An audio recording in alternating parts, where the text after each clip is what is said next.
joining us today. My name is Jacob Strzelecki. I'm an assistant professor at Texas A&M AgriLife Research. I'm going to be your moderator for today's presentation. We're going to talk to you about local wellness policies and the role of school health advisory councils, or SHACs. Today's webinar is hosted by the Michael and Susan Dell Center for Healthy Living at UT Health Houston School of Public Health in Austin. The center's vision is healthy children in a healthy world, with a mission to advance health and healthy living for children and families through early and impactful interventions. Additionally, information about the center's work and resources can be found online. The slides and a recording of today's webinar will be archived on the center's website. If you have any questions during the presentation, please enter them in the chat box and we'll get to them at that point. Today's presenters are Alice Kirk from Texas A&M AgriLife Extension and Michelle Smith from Action for Healthy Kids. Both of them are experts on SHACs and local wellness policies, so we're really excited to have them here with us today talking about these topics. This work is coming from a project called Texas My Plate Faces Grant. It's funded by the United States Department of Agriculture, and we're working on it in collaboration with the Texas Department of Agriculture. There's also funding through the Nutrition Hub at Texas A&M AgriLife Research and the Institute for Advancing Healthier Agriculture. Quickly, the overall program aims to increase My Plate awareness and education across Texas communities and schools. On the right, you can see some of our ambassadors who have participated and where they are located throughout the state. Ambassadors get to choose one of two tracks, an educator or an influencer track.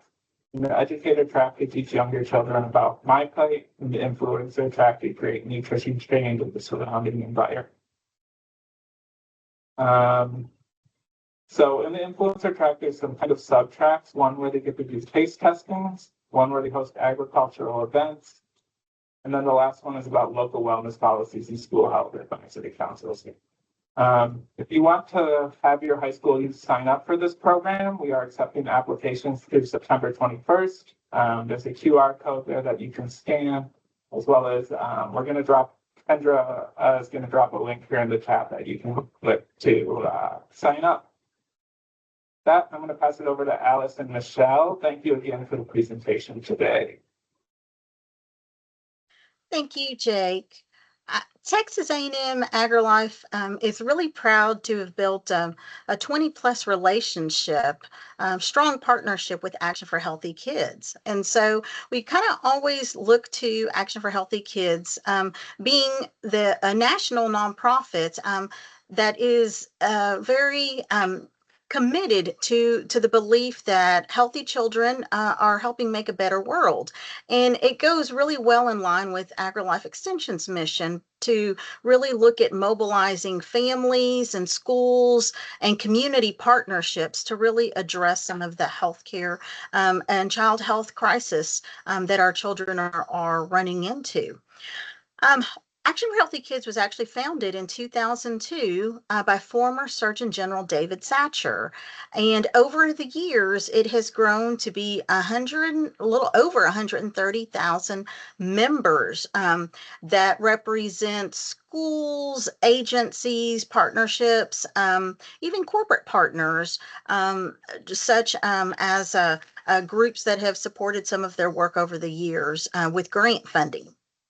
Now, as a part of the Texas Department of Agriculture funded My Plate Faces initiative, as Jake mentioned, we have partnered closely with Extension agents and Action for Healthy Kids to really work on empowering school districts with guidance and tools and the educational support needed to help develop and refine their wellness policies. And so that's really what the focus of our training today is going to be. And so we're going to kick off by talking a little bit about really what are SHACs and explaining a little bit more about SHACs, school health advisory councils, and really the role that they play in helping revise and implement local wellness policies.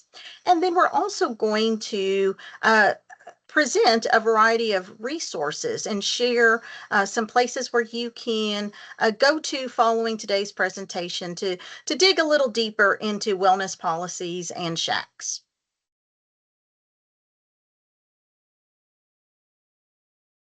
I think it goes without saying. We all know here today that healthy kids are better learners, and there's been a number of research studies that confirm that our undernourished children are going to struggle with low energy, irritability, um, eh, inability to concentrate, and that can lead to lower test scores. And so, what we are really focused on is creating a healthier school environment, so that we all have this shared responsibility in improving the health and the learning ability of our children.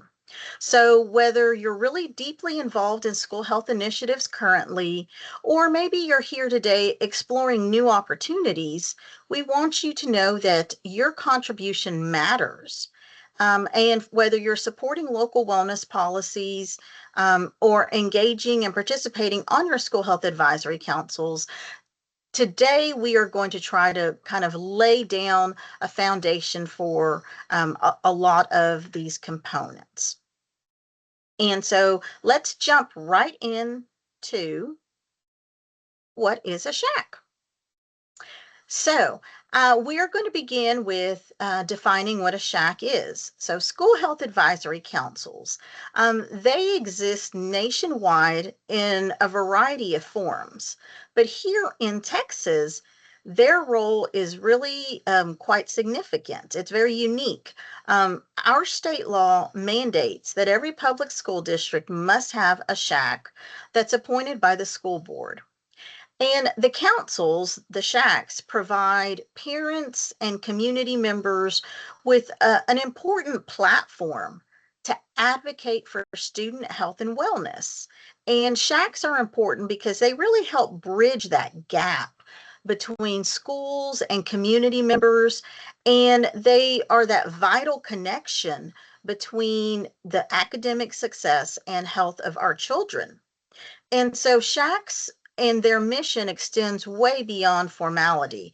They're really a powerful tool that helps educate districts and school board members on the importance of fostering a healthy learning environment. In Texas, SHACs hold a really substantial responsibility in that they are responsible for reviewing all health related curriculum to ensure alignment with student wellness needs. And over the past decade, their scope has expanded to now encompass all aspects of coordinated school health programs. So they reflect a really broader recognition of factors that are affecting student development and their ability to be ready and learn.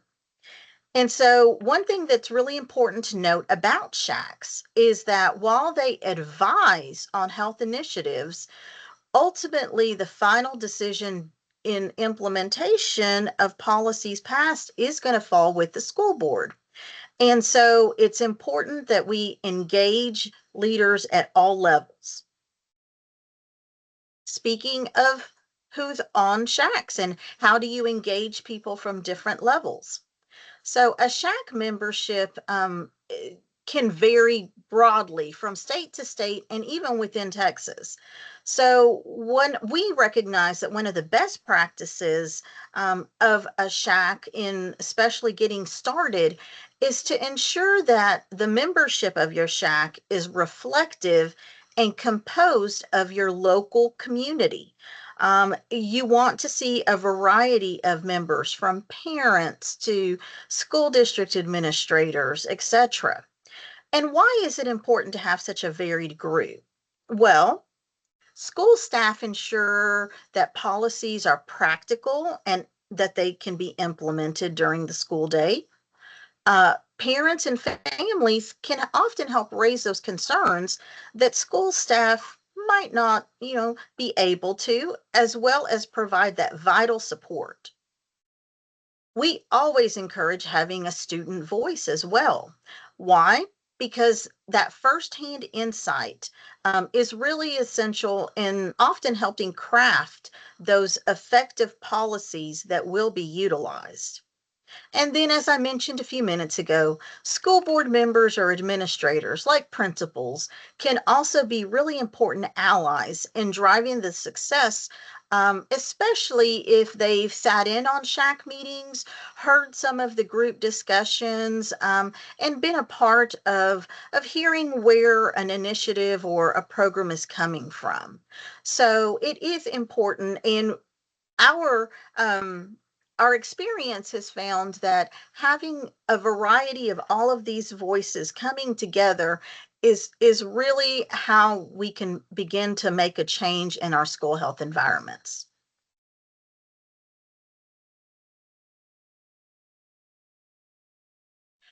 SHACs are also really important because they bring a focus to the role that health plays in the learning environment.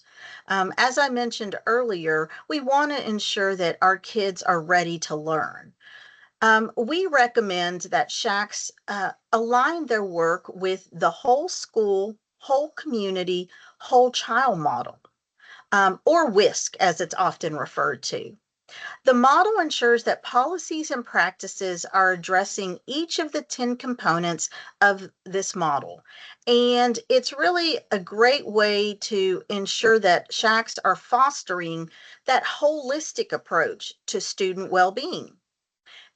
In particular, the emphasis on integrating health and education makes a powerful case for the importance of having supportive learning environments. And what we really like about the WISC model is that the distinction between parental involvement and including the broader community engagement is really insightful. And it helps build upon the need for a strong school community connection so that together we're building a foundation for long-term student growth. And so we believe when schools and families and local organizations work together in sync, really our students are benefiting from greater resources and greater opportunities. So we have actually put together a little short quiz on a few of the laws governing SHACs. That's always one of the questions that Michelle and I get, or, well, what does the law say about SHACs? And so, over the past 20 years, we've worked to support SHACs, expanding a variety of policies. And so, what we're going to do now is we're going to read a couple of questions, and we ask that you include in the chat whether you believe the answer is true or false. The first question, true or false? The chair or co-chair to a SHAC must be a parent.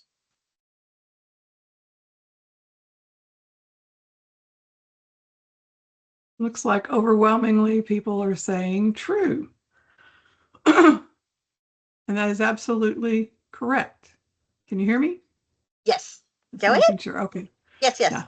So years ago, when the SHACs were first getting started, a lot of the districts were putting in appointing district personnel to head the SHACs.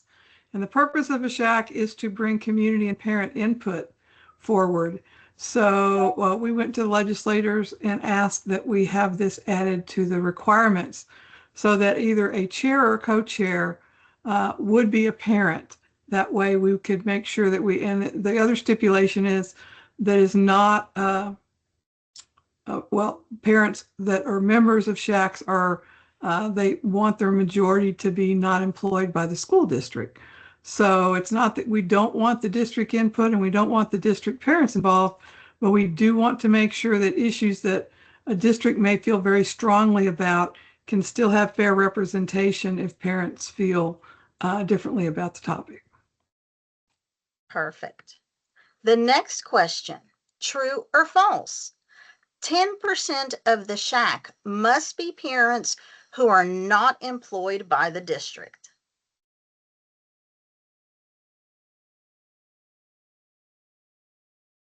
Yeah. I'm Some of them seeing realize that this is a trick question. Yes. So it is false.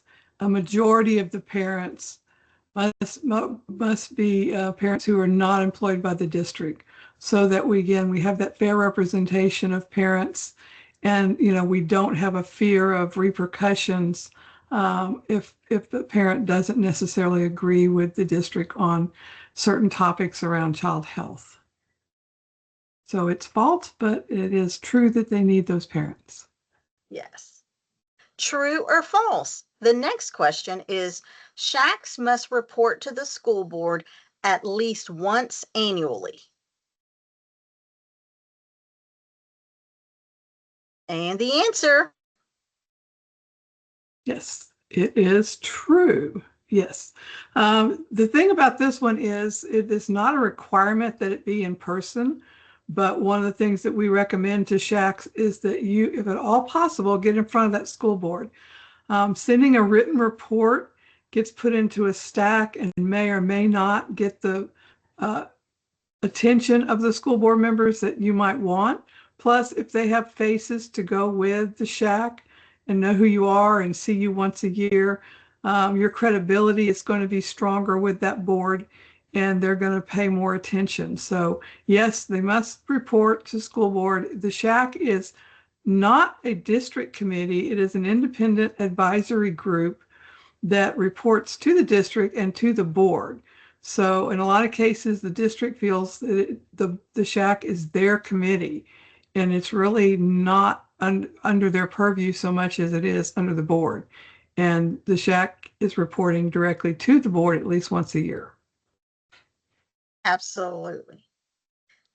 The next question, true or false? SHACs must meet at least 4 times annually. I'm looking at the responses coming in chat. I see a couple of trues. And the answer is It's true. Yes. true. We struggled with how many times we had some districts come to us and say, we're only meeting once a year. We can't do anything with just one meeting. Again, this was the district kind of enforcing what the SHAC should be doing. And so we went to the legislature and asked that we come up with something reasonable. Some of our smaller districts really struggle to meet frequently.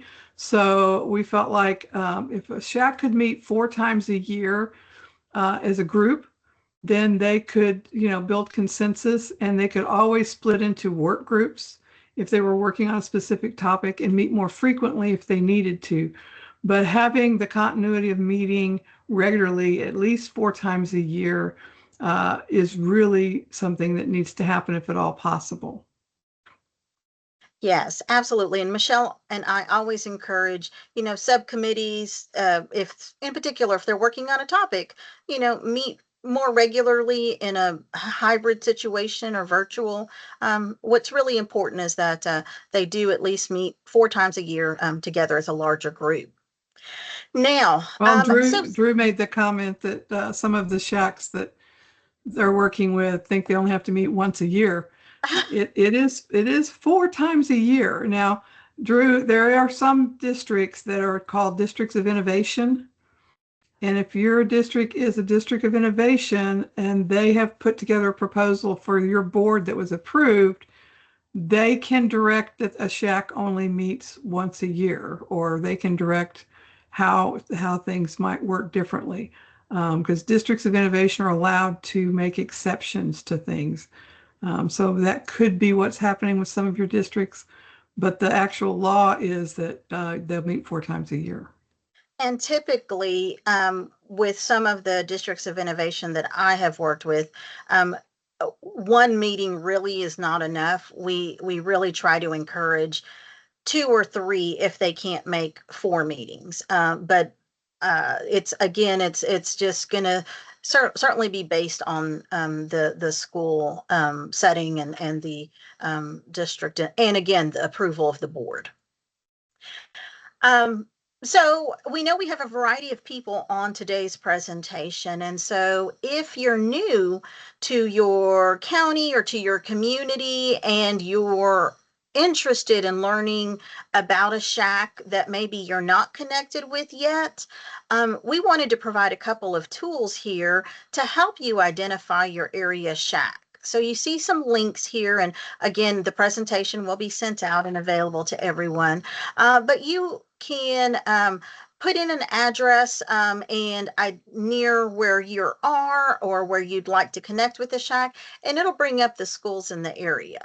And then you also have this second link here, um, this one that is going to help shape where, in addition to where the shack is, where you could find additional resources.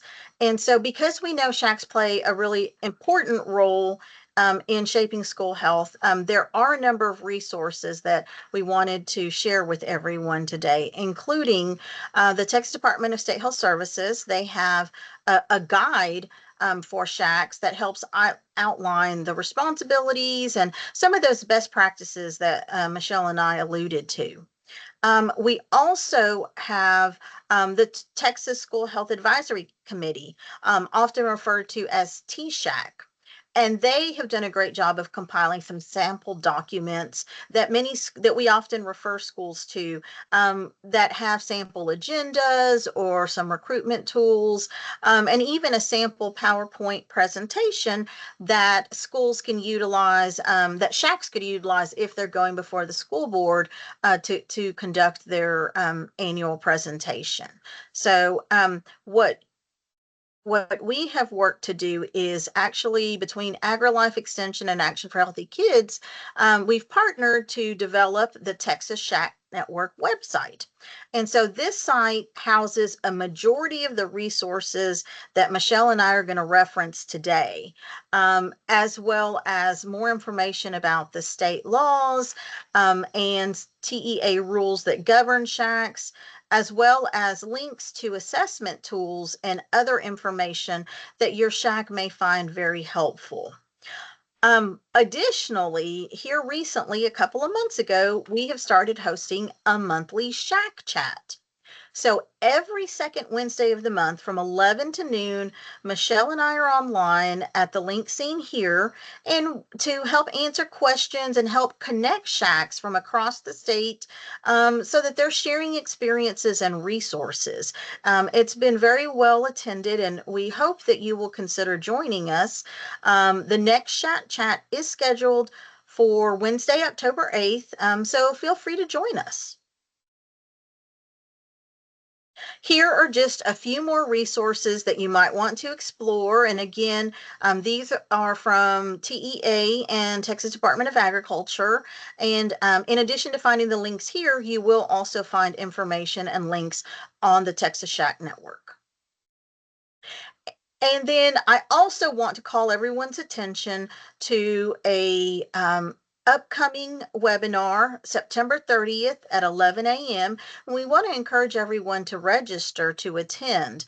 We're going to hear from Kelsey Vanderbilt from TASB and our very own Michelle Smith to kind of discuss more in detail about the new legislation and how it's impacting the school districts, with topics like not withholding recess and PE and the cell phone use in schools, just among a few of the topics. And so what's important here is when you do register to attend, there will be an opportunity for you to submit questions about specific bills that you or your shack may be wondering about. So I would encourage everyone to register and attend. And so now I'm going to turn things over to Michelle, who's going to take us from talking about shacks and their role and look at wellness policies.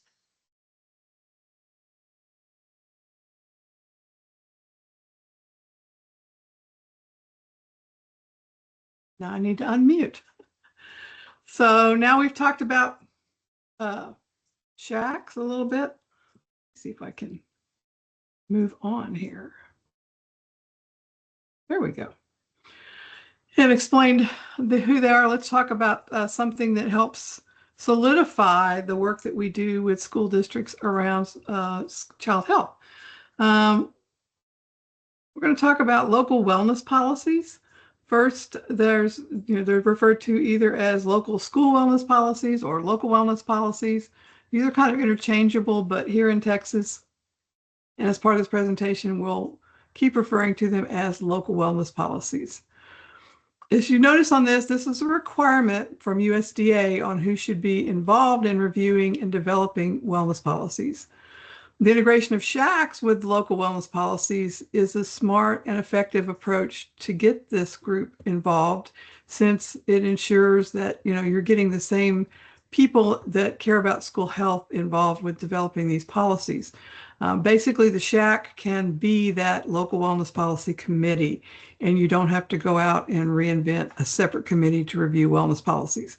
Because this is a USDA mandate, any type of state exemptions would not apply.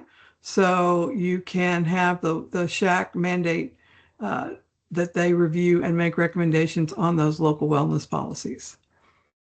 The policy itself is more than just a written document. It's the foundation for creating a healthier and more supportive environment for schools.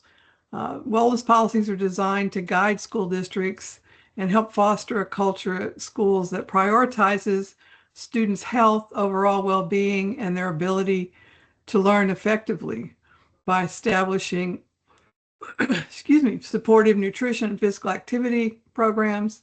And the wellness policy seeks to provide lifelong habits for student wellness. One of the key aims is to combat and prevent childhood obesity, which was one of the things that Action for Healthy Kids was formed to do, by helping students maintain healthy lifestyles that impact both their physical health and their mental health. And moreover, when the children are healthy, they're better equipped to focus, engage, and thrive academically. Healthy kids learn better, bottom line. And so underscoring that connection between health and wellness and emotion and educational success is something that we like to emphasize because it's one of the things that really can help you share why this is so important with your school administrators. The policy emphasizes the importance of creating a comprehensive school environment where students not only learn about good health, but they're living it every day. Where did they start? Well, in 2004, which is 20 years ago and plus, the Child Nutrition and WIC Reauthorization Act required that the districts have a wellness policy, and they outlined the things that should be part of that policy, including nutrition guidelines, nutrition education, and then goals around physical activity and other school-based applications. It also talked about having a plan for measuring implementation of the policy. This went forward and lots of modifications were made and changes based on input and from outside, from the parents and from schools and from teachers. And then in 2010, the Healthy Hunger Free Kids Act reshaped the policy and set some higher standards for the food and beverages available to students. This is when the Smart Snacks in Schools guidelines came in that helped ensure even snacks and fundraising items aligned with nutrition standards and made schools a consistent environment for healthy choices. There's also a marketing provision that was added in to make sure that there weren't getting mixed messages across the campus, and that everything that was promoted met those smart snack standards. And so this all enforced the idea that healthy choices should be accessible and encouraged, helping the students with lifelong habits. Initially, as I mentioned, these wellness policies were established more as guidelines, and even though they were in effect as policies, they could be changed at any point by the USDA after reviewing public comments. So then in 2016, USDA released a final implementation rule that solidified a lot of the interim rules and introduced some additional accountability provisions. A lot of times we are charged with implementing things, but there's no accountability. So school districts were then required to update their wellness policies by July of 2017 to ensure they were in compliance. And the final regulations included what you see here, the four components of smart snacks in schools, to establish nutrition standards for all foods, either sold or served on campuses. And then the local wellness policy, which is the framework for schools to creating the healthier environment. And then they added community eligibility provision, which made it easier for districts to and for parents to access schools with a higher percentage of low-income students. And then the administrative review, which is what our Department of Agriculture does in Texas, which sets the protocols for evaluating their compliance. So then on July 29th, 2016, it was formally announced that this was the final rule, and this is the guidelines, and this is what we've been operating under ever since. In every district that is, whether it's a charter district or a public school district that has the school meal programs, must conduct an assessment of their wellness policies every 3 years at a minimum, and they must have one. Additionally, it's worth noting that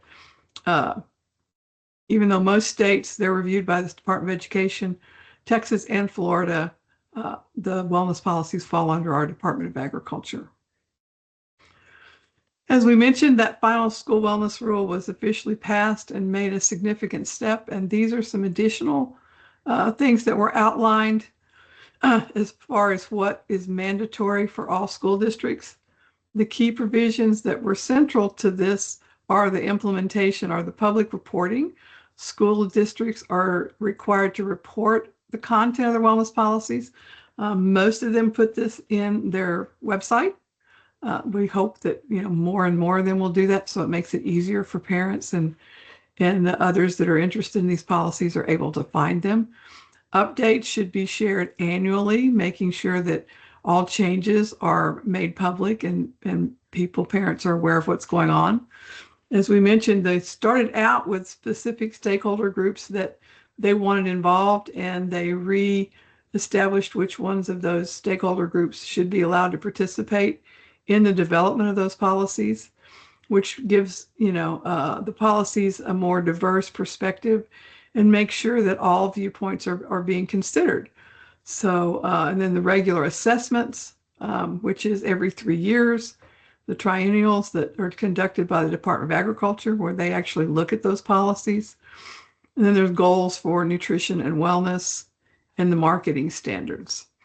So by using these requirements, we're creating an environment that prioritizes student health, encourages positive behavior, and supports academic success.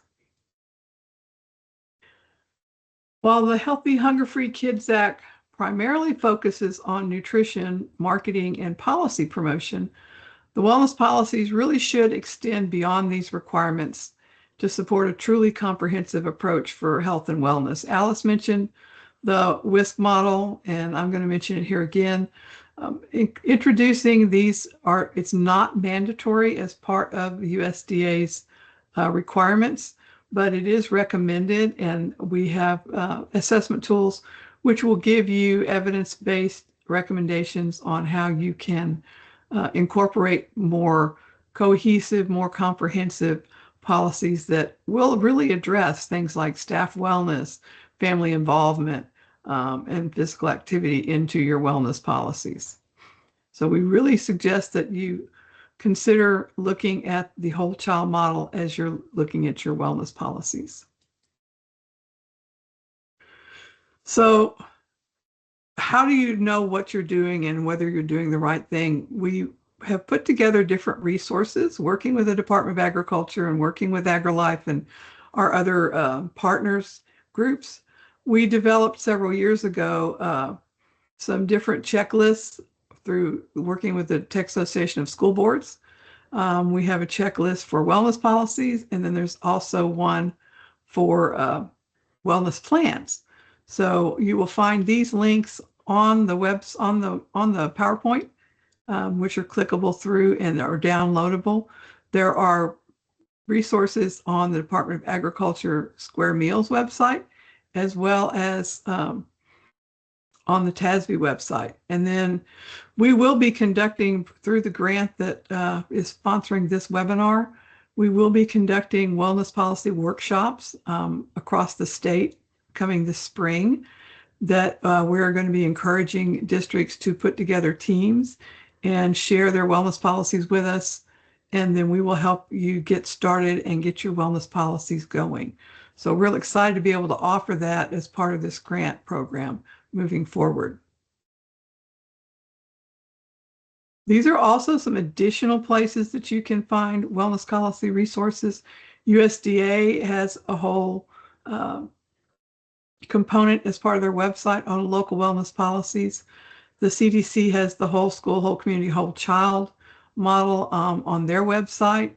And then one of the tools that we use for reviewing wellness policies is put together by the Rudd Center, and it's the WellSat.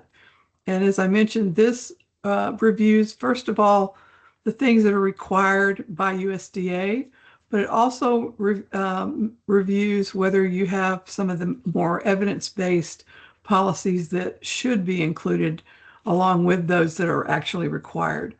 And then we can help make recommendations on how to incorporate those into your wellness policies. And then as far as implementation, CDC has what they call the School Health Index. We also at Action for Healthy Kids have a shortened version of the School Health Index on our website, which you're welcome to use that as well. And this is how you can judge whether or not your schools are actually implementing the policies. So the School Health Index is based on policies that should be in place on a best practice basis and can help you see what the health of your individual schools are. And then it can also give you a picture of the district. If you use the Action for Healthy Kids, it will do a comparison among your schools and your district as to where you are. So I mentioned the wellness plan. The policy is the outline. That is the the goals and the guidelines, and the plan is the how. That describes the steps that your schools will be taking to bring the policy to life. The implementation plan should be based on local experiences. You should be looking at the things that are challenging for your students. In some cases, it could be hunger and lack of food on weekends. So you may be looking at different types of policies that will deal with different challenges in your district. You may have challenges with fentanyl, and you want to deal with that through policies. Those are things that are not necessarily part of USDA requirements, but they are, and these things are you should be addressing through your actual plan. How are you going to ensure that the things are happening and the needs and priorities are being met for the local community?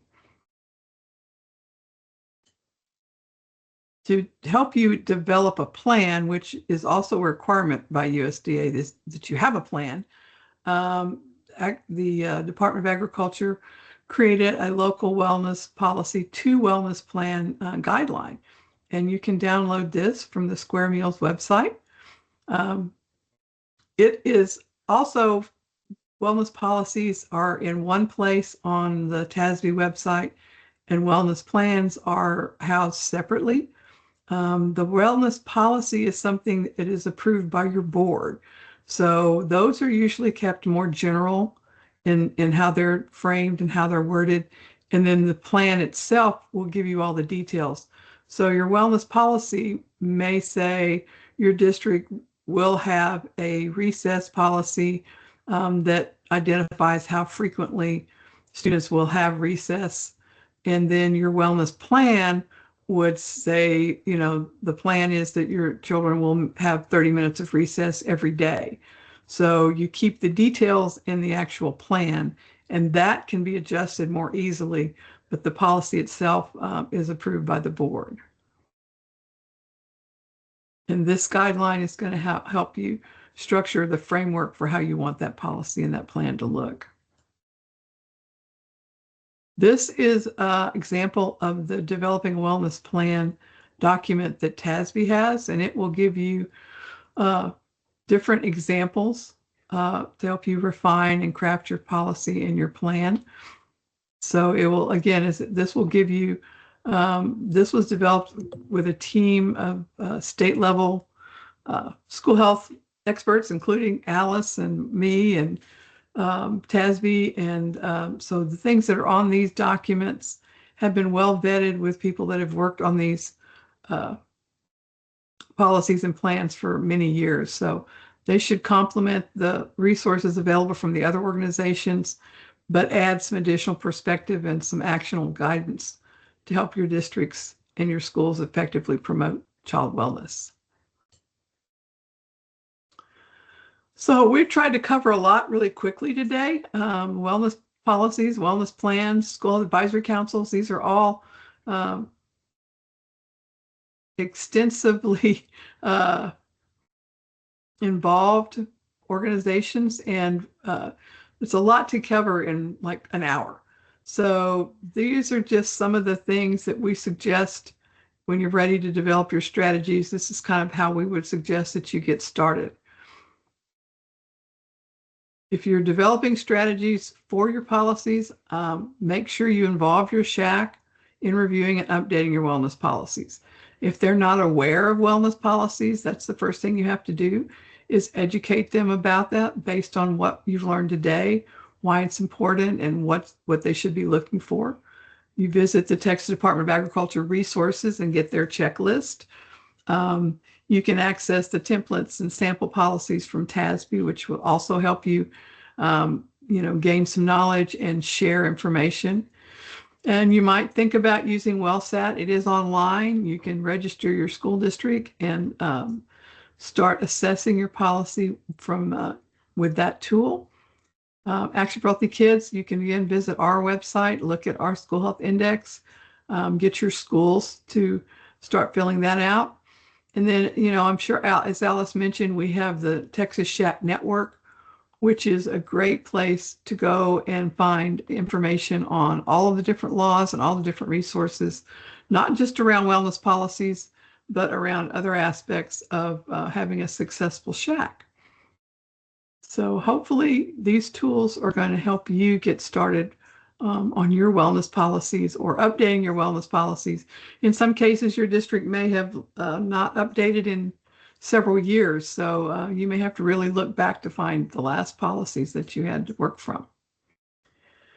If you're just getting started, or if your SHAC hasn't reviewed them, these are the questions you might want to start with. They can help better understand the current situation with your policy. Who was involved in writing your last wellness policy? Were the different stakeholders involved? Where is it? Where can you find it? Is it posted on the website, or is it in a folder at the district office? You can't yourself personally, unless you're a district administrator, access the policies through TASB, but you can ask your district to get a copy of those policies for you. Are there recommended activities that are being tracked? You may have a policy, but is anybody paying attention to whether it's actually being implemented or not? And, checking in with your child nutrition department to find out when the last time it was evaluated or when the evaluation's coming up. You might want to review those policies and make sure you're ready for the next evaluation, because it can have an impact on your child nutrition department. And then, how are teachers and parents being informed about those wellness policies? And, what activities are planned around implementation, including a school improvement plan? You can focus at the campus level through your campus committee, and there are things they can be working on at the campus level, as well as working on this at the district level. So I'm going to toss this back. I don't know if we've had questions come in, Jacob. Thank you, Michelle. Thank you, Alice. We did have a couple questions come in, and if anyone has any more questions, please put them in the chat down there.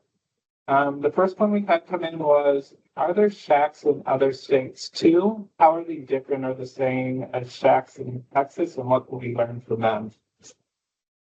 There are advisory councils in other states. We are the only ones that require it, that it be a school advisor. This was something that was done years ago because they wanted more parental involvement in health education and sex ed. So that's when they were formed, and we have redirected the attention to be a broader scope. but it's still a mandate that we have a shack in Texas. We have worked with other districts, and like New Mexico has a requirement for district advisory committees. They're not all called school health advisory committees.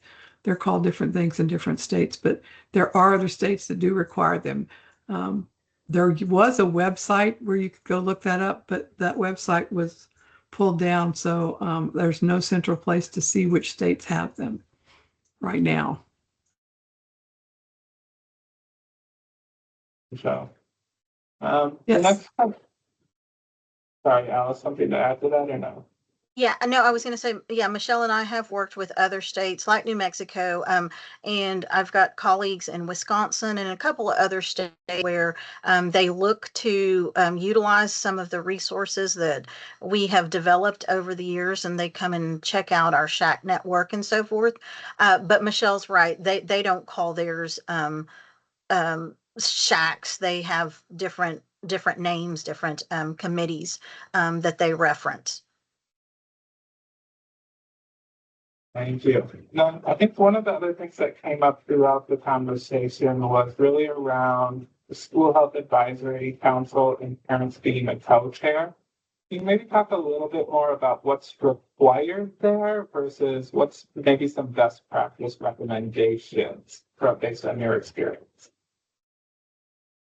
It is a Huh? requirement.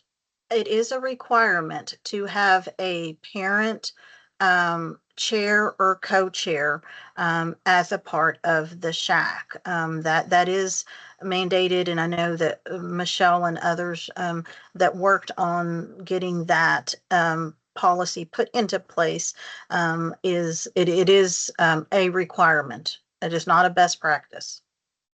Can you talk, I guess, a little bit about what that means as far as like a chair or co-chair versus a committee member, right? Like what are their responsibilities? It's sure.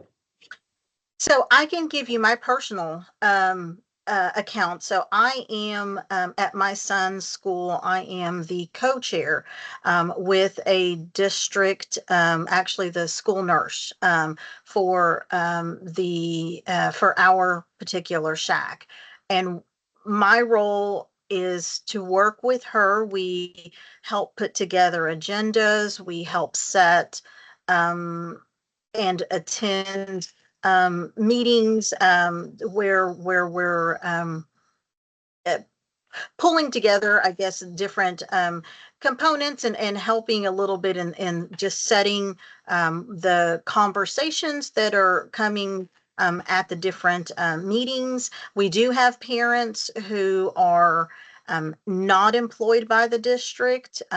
So we do have some parents who are teachers that attend meetings, but the goal is really to try to have more community partnership and community voice and parental voice that is not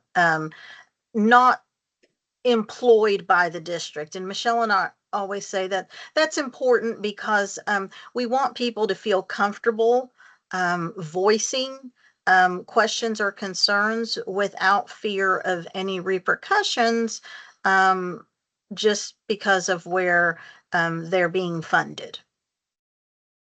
Michelle, do you want to add anything to that? No, I'm good. I think a related question that came in is parents are required to be a chair or co-chair, but is there anyone, for example, a school nurse from the school side that's required to be on the SHAC? No. We recommend that you have as many district department people as you can be resource members of your SHAC. They don't have to necessarily be voting members of your SHAC. That's up to your individual SHAC to decide. It's highly recommended that the school nurse be a SHAC member. It's not required that they be a chair or a co-chair.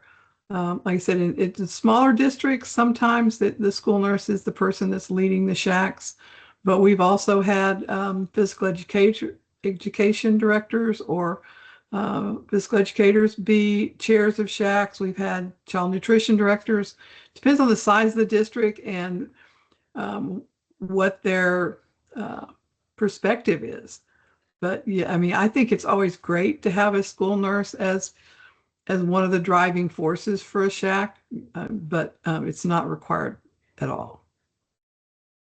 Absolutely. Other members that have served in chair or co-chair roles that um, Michelle and I have visited with, counselors, even school counselors as well, should have a voice, especially with such a greater emphasis kind of post-pandemic on social and emotional health and well-being. We find that counselors are also really important people to be at the table. We just had another question come in that I think is related, but you speak to a bigger question. The question was, where do you need to record the parent or is chair or co-chair? Does it have to be written somewhere on the website? Is it in the recordings? But maybe as part of this question, can y'all speak to enforcement of how SHACs and local wellness policies are enforced a little bit? So our SHAC, when I served on the Austin ISD SHAC for 20 years, we had bylaws and we outlined all the different components of, who should be a chair and how did you get members nominated, and all of those things were covered in our bylaws. They don't have to be bylaws, formal bylaws, they can be guidelines. But that is one of the best ways to keep track of and keep sustainability as you're moving forward and you're getting people rolling off and rolling on your SHAC. You need that information in one place so that you can pass it on. It's really helpful. It's not a requirement that be included. The only requirement is you do have to identify who at the district level is responsible for wellness policies. So that is something that's required by USDA. There has to be an individual required at the district level to oversee updates and revisions to the wellness policies. And that is a district person. That's not necessarily anything to do with the SHAC, but they will be interacting with your SHAC if that's how your district chooses to review and make recommendations. I don't know. It says you're asking if it needs to be, if you, this says running the meetings. You can put that in your,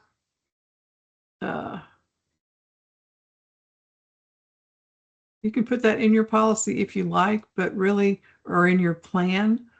I think that would probably be the best place for it, not the policy. Is there anything you wanted to add there about enforcement of either SHACs laws or LWPs? No, I mean, Michelle covered it pretty well. Yeah, it's always good, as Michelle mentioned, um, we find that as we work with school districts where they can kind of get that twofer, utilizing the SHAC as the group that is helping with the local wellness policies is just kind of a smart way and approach, because it's typically the same individuals or a lot of the same individuals that would be doing local wellness policy development or plan implementation even. So yeah, it's kind of working together to ensure they're meeting those criteria. I want to put up our contact information here for both Michelle and Alice, as well as mine here and the Texas Department of Agriculture. Michelle, Alice, do you want to maybe say what's the one most important thing you hope people took away from this? If they heard nothing else, what do you want them to know? I think the thing that I'm most concerned about right now is making sure that your school administrators and your school board understand the impact child health has on student success, and understand the importance of having this school health advisory committee and these policies in place to make sure that your children are in a healthy learning environment and they're learning lifelong skills and practicing lifelong skills for being healthy. And I think my kind of takeaway to add to Michelle would be developing and supporting that healthful school environment is so important. And it goes beyond just looking internally into the school. It is important to have the various school components, the nutrition director, the PE coordinator, and nurse, etc. But it's also important to engage families and to engage youth, that their voice is heard, and that schools are not alone, that they look out into their community resources and partners, not just groups like AgriLife Extension, but other resources that they may have in their area, United Ways, other local groups, so that it really is kind of everyone working cohesively together for the betterment of our children and their futures.